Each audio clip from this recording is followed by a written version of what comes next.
Chapter 2. And in the 2nd year of the reign of Nebuchadnezzar, Nebuchadnezzar dreamed dreams, wherewith his spirit was troubled, and his sleep brake from him. Then the king commanded to call the magicians, and the astrologers, and the sorcerers, and the Chaldeans, for to show the king his dreams. So they came and stood before the king, and the king said unto them, I have dreamed a dream, and my spirit was troubled to know the dream. Then spake the Chaldeans to the king in Syriac, O king, live forever. Tell thy servants the dream, and we will show the interpretation. The king answered and said to the Chaldeans, The thing is gone from me. If ye will not make known unto me the dream with the interpretation thereof, ye shall be cut in pieces, and your houses shall be made a dunghill. But if ye show the dream, and the interpretation thereof, ye shall receive of me gifts and rewards and great honor. Therefore show me the dream and the interpretation thereof. They answered again and said, Let the king tell his servants the dream, and we will show the interpretation of it. The king answered and said, I know of certainty that ye would gain the time, because ye see the thing is gone from me. But if ye will not make known unto me the dream, there is but one decree for you. For ye have prepared lying and corrupt words to speak before me, till the time be changed. Therefore tell me the dream, and I shall know that ye can show me the interpretation thereof. The Chaldeans answered before the king and said, There is not a man upon the earth that can show the king's matter. Therefore there is no king, lord, nor ruler, that asketh such things at any magician, or astrologer, or Chaldean. And it is a rare thing that the king requireth, and there is none other that can show it before the king except the gods, whose dwelling is not with flesh. For this cause the king was angry and very furious, and commanded to destroy all the wise men of Babylon. And the decree went forth that the wise men should be slain, and they sought Daniel and his fellows to be slain. Then Daniel answered with counsel and wisdom to Arioch, the captain of the king's guard, which was gone forth to slay the wise men of Babylon. He answered and said to Arioch, the king's captain, Why is the decree so hasty from the king? Then Arioch made the thing known to Daniel. Then Daniel went in and desired of the king that he would give him time, and that he would show the king the interpretation. Then Daniel went to his house, and made the thing known to Hananiah, Mishael, and Azariah his companions, that they would desire mercies of the God of heaven concerning this secret, that Daniel and his fellows should not perish with the rest of the wise men of Babylon.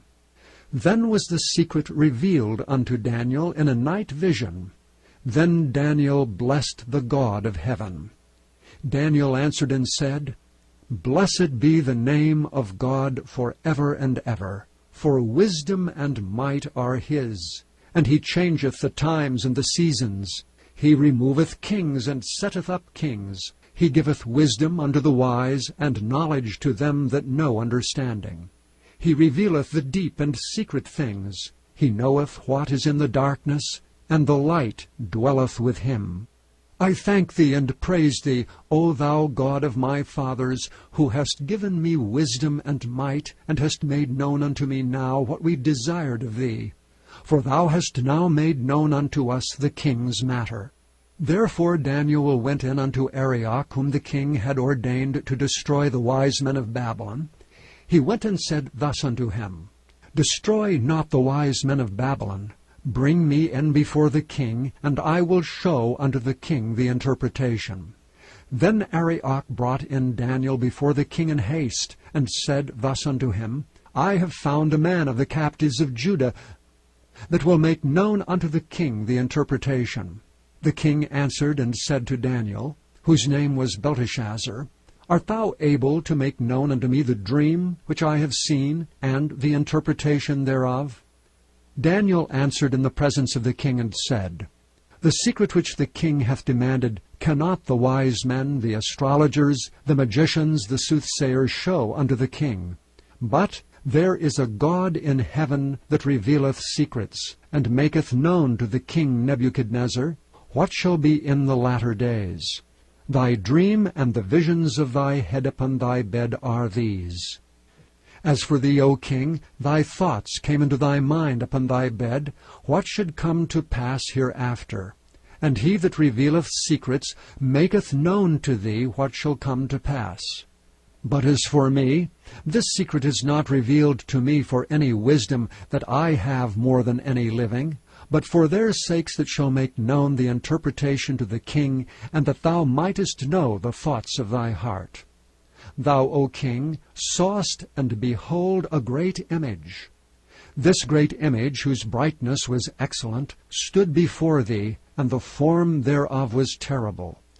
The image's head was of fine gold, his breast and his arms of silver, his belly and his thighs of brass, his legs of iron, his feet part of iron and part of clay. Thou sawest till that a stone was cut out without hands, which smote the image upon his feet that were of iron and clay, and brake them to pieces. Then was the iron, the clay, the brass, the silver, and the gold broken to pieces together, and became like the chaff of the summer threshing floors, and the wind carried them away, that no place was found for them. And the stone that smote the image became a great mountain, and filled the whole earth. This is the dream, and we will tell the interpretation thereof before the king. Thou, O king, art a king of kings, for the God of heaven hath given thee a kingdom, power, and strength, and glory. And wheresoever the children of men dwell, the beasts of the field and the fowls of the heaven hath he given into thine hand, and hath made thee ruler over them all. Thou art this head of gold. And after thee shall arise another kingdom inferior to thee, and another third kingdom of brass, which shall bear rule over all the earth. And the fourth kingdom shall be strong as iron, for as much as iron breaketh in pieces and subdueth all things, and as iron that breaketh all these, shall it break in pieces and bruise. And whereas thou sawest the feet and toes, part of potter's clay and part of iron, the kingdom shall be divided. But there shall be in it of the strength of the iron, for as much as thou sawest the iron mixed with miry clay. And as the toes of the feet were part of iron and part of clay, so the kingdom shall be partly strong and partly broken. And whereas thou sawest iron mixed with miry clay, they shall mingle themselves with the seed of men, but they shall not cleave one to another, even as iron is not mixed with clay. And in the days of these kings shall the God of heaven set up a kingdom, which shall never be destroyed. And the kingdom shall not be left to other people, but it shall break in pieces and consume all these kingdoms, and it shall stand forever.